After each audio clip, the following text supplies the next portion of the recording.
Hello, everyone, and thank you for joining us at our third episode of Behind Procurement podcast. We have this this episode every 2 weeks, and we speak about procurement, about trends, about case studies, about numbers, statistics, and best practices in procurement. Thank you so much for joining. My name is Natalie Eksi. I'm the Chief Executive Officer at APSentra, and my mission is to consolidate supply chain and procurement experts globally. So let's start. Let me also introduce our topic for today and what we are going to discuss. So topic for today's discussion is procurement in 3PL, where logistic margin win or lost. This is a very interesting topic, and what we want to discover today is margin in 3PL and procurement. I did my best to check what's available on the market, and I can say that there are not too many articles. People don't speak too much about this topic, probably because they are mostly busy with operations. So let's discover. Let's have deep dive into this, and let's see what is margin. To my opinion, and actually according to APSentra philosophy, margin is in everyday discipline, in everyday performance, and in everyday procurement delivery. But it's not possible without system, efficient workflow, team alignment, and real-time data visibility in procurement. So let's discuss this topic even in more details. And to do that, I've invited two incredible speakers, and let me start introducing them to you. Our first speaker today is Richard Richardson, and he is supply chain, logistics, and procurement specialist with decades of industry experience. He is owner at South Florida 3PL. He is managing director at Core Logistics Incorporation. He is chief equity officer at RicheRich. What is also great, he is investing a lot of his time and knowledge serving as secretary at South Florida Roundtable at Council of Supply Chain Management Professionals. Thank you so much for joining, Richard. Yep. Thank you for having me. Thank you for joining. I think we will enjoy this conversation a lot because again, 3PL, this is actually what keeps you busy every day, correct? Part of my day, yes. It does keep me busy. Okay. If it's part of a day, it is good. Great. Let's move on. Let's invite our second speaker, Robert Houston. And he has decades of experience in international logistics and transportation, seasoned professional in strategic development, business operations, and revenue generation. He is CEO and founder at Freightos, where he helps businesses find the right digital solution for supply chain and logistics. And I'm also happy to say that starting in July, Bob joined our team in APSentra as head of partnerships. So we are going to have a lot of nice partnerships to make this procurement world a little bit better and more efficient. Thanks for joining, Bob. Thank you, Natalie. Appreciate you having me. Thank you so much. So again, I am excited about today's conversation. And procurement is always about what? It's always about numbers, correct? So let's start with statistics a little bit. And we just had Paul on my LinkedIn account, on my LinkedIn profile. And question we asked to folks from the industry is about procurement in 3PL. In most 3PL operation, how is procurement treated? We had four types of answers: strategic margin lever, tactical freight buying, back office function, and underused should lead. I was really happy to see that we don't have underused here. We have zero. I hope that is true. Or maybe folks are just so much busy that they just didn't have chance to answer. But there is other thing. Only 10% of those who responded, they say that procurement is strategic margin lever. Only 10%. 90% responded that it's either tactical freight buying or back office function, which I believe we can do better. Richard, what is your opinion here? Does it correspond with what's on the market? Can you comment? Yeah, I would say definitely on the back office.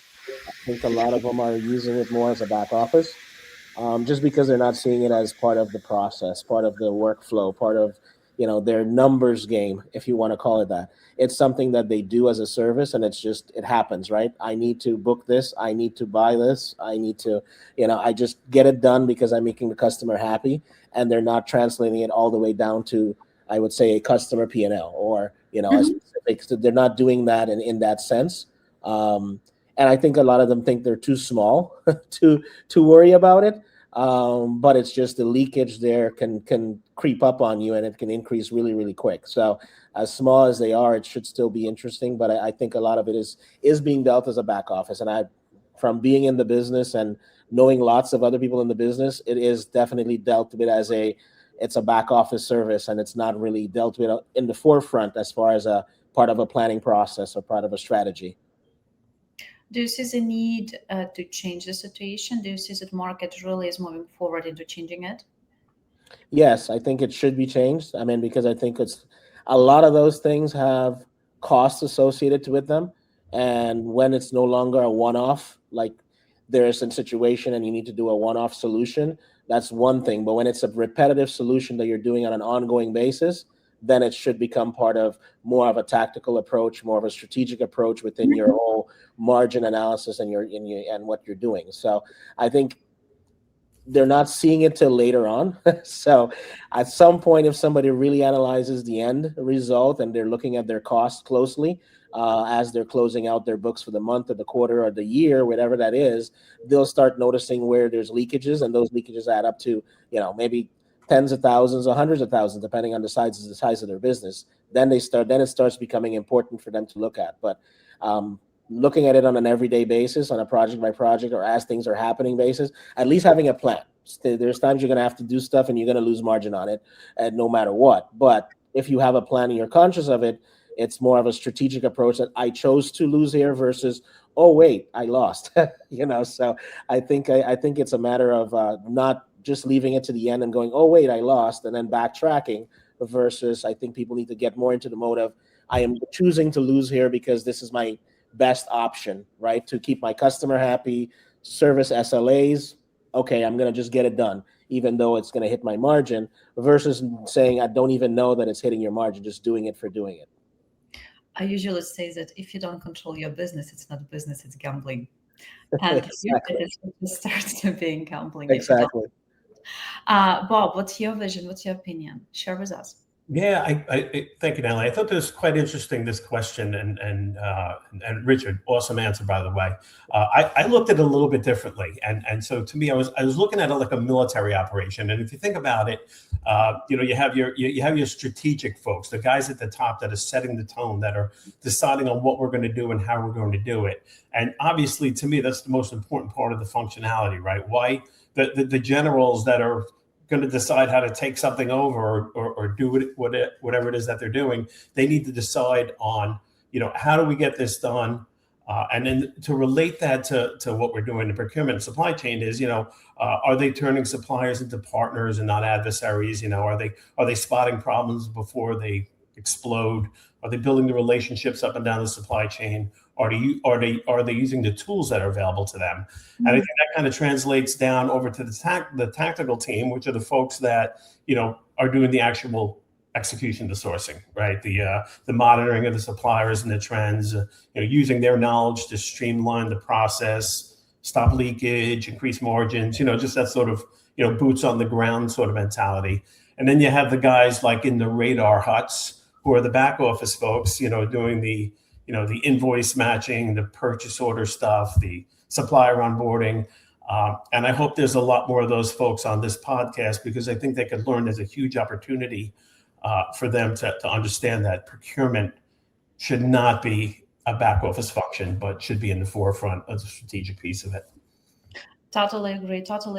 And this is actually something we were reading about in article. So next piece of content we are going to discuss right now is article, and it was published by Freightos, international logistic agency. And why, that I always advocate to learn from thought leaders, to learn from practitioners, those who are working on daily basis and solving same problems and do it efficiently. So I always advocate about reading articles, checking what's on the market, trying to understand trends. An article we've chosen for today is called 5 Strategies for Freight Procurement in 2025. However, it was updated in June 28th, 2026, which is 2 weeks ago. So it is very fresh piece of content. And I like that it was created by someone who is in daily operations. So this article is very concise, it is very practical, and I highly recommend to read it. Let me share several insights I had actually personally reading it. And first one is related to the trend actually. About careers in procurement. So what he's mentioning is that right now more and more specialists from supply chain and procurement background, those who can build this backbone of operations, get promotions and get their position as CEO or other strategic position in big companies. So I can see trend as well that supply chain and procurement, especially when economy is very, let's say, unstable, get more actually more leverage, right? So they are appreciated. So it was my insight. Richard, what was insightful about this article for you? Yeah, I enjoyed the article. It was a great article. I mean, when reading it, there's like two ways to look at it. I'm reading it and I'm thinking, companies in the SMB space, small, medium-sized business space, small, medium-sized 3PLs are going to look at it going, no, this is for a larger company. This is for me.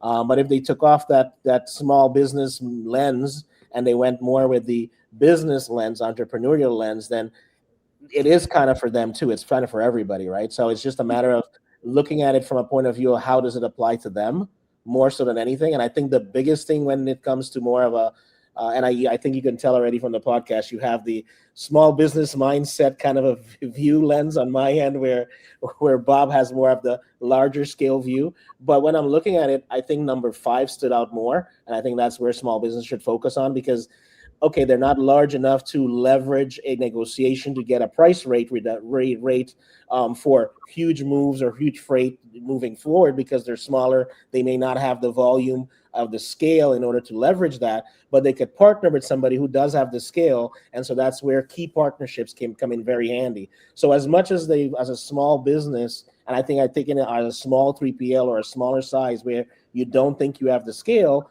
partnership with somebody who has the scale and being able to have that great partnership and leverage that helps you still be able to provide those rates that, you know, larger 3PLs or larger organizations that have a lot more movement are getting, right? But you have to build those partnerships. So out of the whole thing, it was a great article, all the pieces, but I felt like the last part, which was the rise of strategic partnerships, supplier partnerships, was the one that resonated the most, because I feel that's something that's key, and that's something that I'm doing too, because in certain aspects, you're not big enough to leverage your size, but you can have a great partnership and have that partnership leverage their size for a benefit for yourself, right? So I think seeking those out, I think more of the small to medium sized 3PLs operations need to look for that, and as they scale and get larger, then they have a negotiation factor where they can start doing some of their own things on their own, and then they can be able to leverage more. So that's kind of what I take out of it. I thought it was a very, very well written article,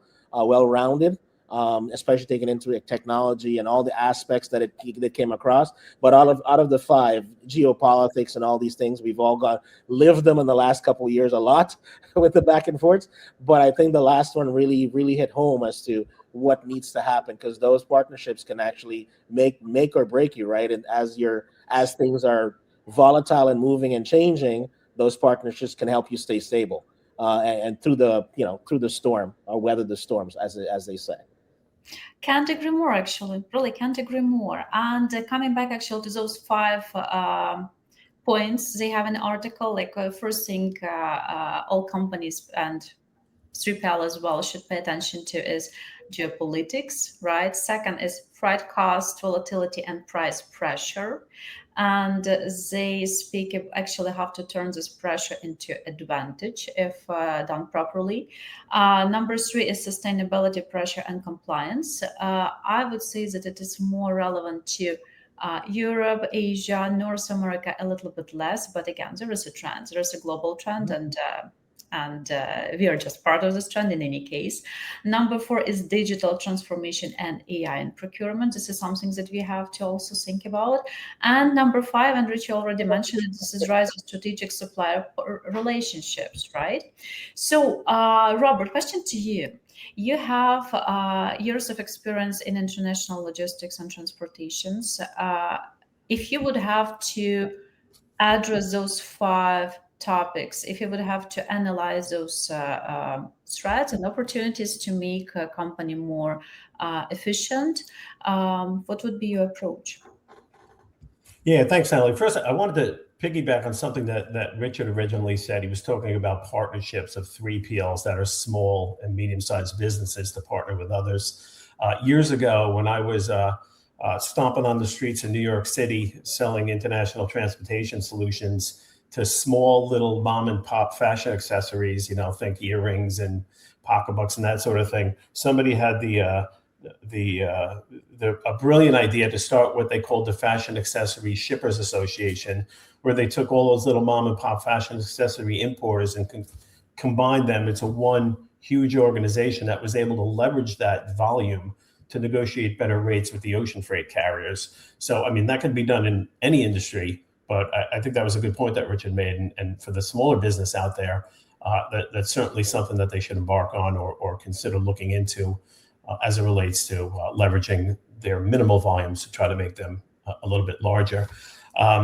As it relates to this article, there's all the geopolitics and everything you mentioned in there. I think all of them come with some degree of variability, and especially in transportation. I don't think you could say enough about how siloed this industry is. I know some of the world's largest organizations are embarking on transportation pricing exercises without considering any of these facets. They say, these are my lanes, what are your rates? And then they go out and they send those rates out to their regional teams to make decisions.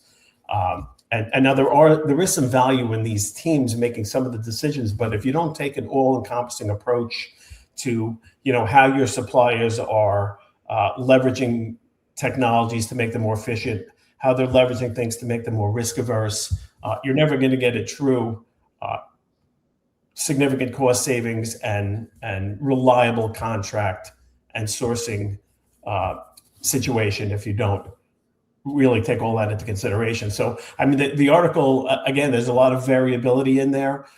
To me, there's not one singular piece that's more important than others. I think they're all have significant value. But reading through it, I don't think you can underestimate the importance of the supplier relationships. And again, not at the regional level, but back to that strategic thing I was talking about, the generals, where the senior leadership from both, the customer side and the supplier side are developing a partnership that's based on trust, and the digital piece of it, if that's implemented properly and thoroughly, and it manages the expectations for both the customer and the supplier, it makes for that better relationship. So just my 2 cents on that whole thing. Mm-hmm. Thank you so much. If I could add real quick, one of the things that wasn't thoroughly mentioned by the writer was agility, like the agileness of companies. It was implied in the whole thing, but it wasn't mentioned. But I think based on two things that probably are top of mind that affected everybody, COVID and tariffs, those two things were volatile for everybody, whether you're in the industry or not. It was volatile to everybody, right? So if people aren't thinking about diversification and having multiple sources of multiple people to do freight or multiple sources for their supplies, if they have not started thinking that route yet, then they're missing the boat, because those two things should have been like wake-up calls to be more agile. When things happen, how do you shift, right? And having the ability to shift at least. Mm-hmm. Yeah, and here we come back to system, to workflow, to efficiency, to right tools, Yeah, totally agree. Totally agree. Thanks, gentlemen. Thanks for discussing this article. And let's move forward to next one. We have one more interesting article to discuss, and I am absolutely happy to say that I had pleasure writing this article together with Richard. Most of ideas in this article actually belong to Richard because of his experience and vision. And as I already mentioned, there are not too many articles in the market about procurement in 3PL. It was really difficult to find. So, Richard, I think you did a great job. Thank you so much for joining me for that. And let's, in such case, discuss your some of your ideas. We cannot discuss all of them, but some of them for sure. So one of them is, and I'm just so this is Richard's words: logistic runs on narrow margin. Totally agree. In third-party logistics, the largest line on the P&L is the transportation an operator purchases on behalf of its clients. So, Richard, can you comment on this idea in more details? So, again, while writing this article, we were actually, it was mostly about your experience. So, just elaborate, just let us more details. Yeah, I mean, just from a very top level perspective, I wasn't like born into the logistics world. So, I mean, I meet people all the time that, that's what they've done all their life. They went to school for logistics. They get into logistics world. They've grown. They've built their own businesses. They form stuff. I've kind of just saw it as always dealing with logistics, especially when I was doing a lot of international business and needing to know that once something goes in a container and it leaves, there is no return. It's not like I'm showing up at a Walmart delivering. They say, I don't want it. You take it back to the facility, you repurpose it and ship it to somebody else. When it gets in a container and leaves when you're doing international, I mean, it left, right? What are you going to do? I mean, you liquidate it when it's there. You find a new customer if possible. I mean, you have to really think everything through and manage it. So coming from that perspective, I figured logistics is the key. Supply chain logistics is what to be in, and I invested and became a part of that whole process. But being in the 3PL space, it was like learning on the fly. So 10 years, 15 years ago, I'd be like, okay, I knew enough to be dangerous, but not enough. Now I'm like well versed and immersed in all of it. And the things I have seen in order to grow business or grow, especially in the 3PL business, is that a lot of companies are taking for granted or overlooking is facility economics, right? So where are they located? I mean, a lot of times you're not thinking about expensive markets versus inexpensive markets, but to run a 3PL fixed cost in a Miami area versus running it in a more rural area, two totally different, like Atlanta as an example, two totally different costs. When it comes to cost of operation, fixed cost of facility, and all that kind of stuff. So those are much higher. So obviously that commands different kind of rates. That commands different things to be done. So margin becomes even more important when you're in an area where the fixed cost of operation is much higher. I mean, it's very, very important to see that you're priced correctly. You're not priced out of the market and all that. But then that leads right into like operational leadership, right? You need somebody that can see those things, think on the fly, and understand because you're always adjusting. Things are always changing. And so having the right leadership in place that has the foresight and can see that, and you're able to build that out and be able to make those changes as those happen is very critical. So that would be like a second area that's sometimes overlooked. You just drop somebody in and they can just get it done. Yeah, they may be great in one thing, but are they looking at what is it costing me to do different things? How can I do this more efficiently? How can I run stuff through? So having a leader that sees that and can integrate that in the team and build that culture is important. And then lastly, as far as customer experience and solutions, a lot of people are out there, they put a 3PL together and they're all into the services mindset, right? And I think once you change that mindset from a services to a solutions-driven mindset, now you're helping the customer achieve their growth by providing a solution through your 3PL operation. Yes, you're providing a service, but you're more solutions-oriented. And when you do that, you would now add value versus embedded value. So you can sell a contract all day long and you have a lot of embedded value in there, things that you're going to give away that is part of what you're doing to make it good for the customer, and there's a value, but there's things that a customer never tells you. So your real procurement doesn't start at a contract. It starts when you start servicing that customer, because there's a lot of things that are going to come up that they're not going to tell you, that you don't have visibility on. And as those come up, those become an added value instead of an embedded value. So that's where your operations becomes very important, because they can see that and go, look, this is not a one-off. And like I mentioned earlier, this is something that's repetitive with this customer. So how do you do an added value, adjust the contract, start charging for those services versus, oh, it's just a one-off. We'll let it slide. We're not going to make a big deal out of it, right? So having that operational to see that, but building that solutions-driven approach versus service-driven approach also helps you add value, so you can then make more margin, charge higher prices, etc. So that's kind of the vision. Those kind of the three areas that I see where are overlooked at times, just because we're not deemed as important, but just adds to that value proposition for the customer. And it's back to building those relationships, right? It's you're trying to be part of the growth with that customer, not just provide them a service. You don't want to, so you want to just not be just service oriented, but you want to be solutions driven. How am I helping you get to where you need? And that might come with, sometimes things are customized per customer, which a lot of 3PLs hate to hear. They want everything standard. Sometimes it's customized to the customer, but if you're adding that value, you can charge for that value because you're customizing it so that they are getting what they need for their growth, right? And then you can be part of that growth for a long period of time versus you're a service and you're competing against the next guy that's also providing a service, and now everybody's price shopping each other. I mean, so getting out of that mix is the key. It's not easy, but it's kind of my vision or my real life experience coming in, trying to figure out how do you create something, especially in a high cost market like a Miami, South Florida area, for a fixed cost. How do you create the value so you're not competing at every fly by night 3PL warehouse out there, and how do you become relevant, right, within your area, within your scope, within your category that you're trying to service, and then providing obviously that customer-centric partnership relationship where you're there for the growth, not for the short term. So that's in a nutshell I can share. But the article, thank you for collaborating with me. I think it's great. People should read it, and hopefully, they can find some things in there that can help them become stronger at what they do. Thank you so much, Rich. Thank you so much. I wish we would have more time because I would like to ask you more questions, but we still have only 3 minutes left. So just be prepared. I will invite you one more time if you don't mind. Let's move on. And we have one piece of content to discuss. And actually, it will be interesting, Bob, just to listen to your ideas, your thoughts about it. And I want to share with you one of our successful case studies with one of our customers.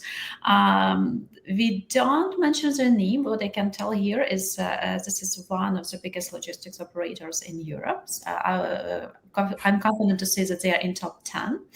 And they are growing very fast at the same time. And I am happy to say that we are part of their success because we help them to optimize their procurement and help them grow. We are their reliable partner who helps them build their operations and deliver quality.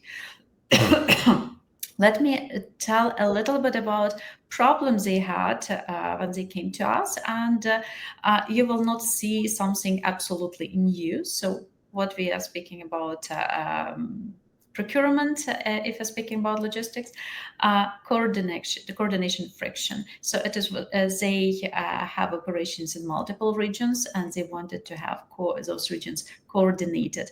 Efficiency gaps. They wanted all tenders and all procurement to be managed same ways, the same efficiency, same criteria, and for that they needed a platform, they need standards, they need efficient workflow. They had problem with visibility, and again, this is something that we advocate in APSentra, that everything has to be visible in procurement, and not tomorrow or by the end of the month, but you should have visibility today, real-time visibility, and many other things. I'm happy to say that we help them to build successful operations if you're speaking about procurement. So Bob, just comment from your side. We still have 1 or 2 minutes. Go ahead. It's interesting to listen to your background and your experience about international logistics and in this point of view. Yeah, I mean, it's pretty commonsensical. It's surprising to me that a lot more folks don't do it. But when you're working in a fragmented system, you have to bring it all together. You can't have regional people making decisions for the entire organization.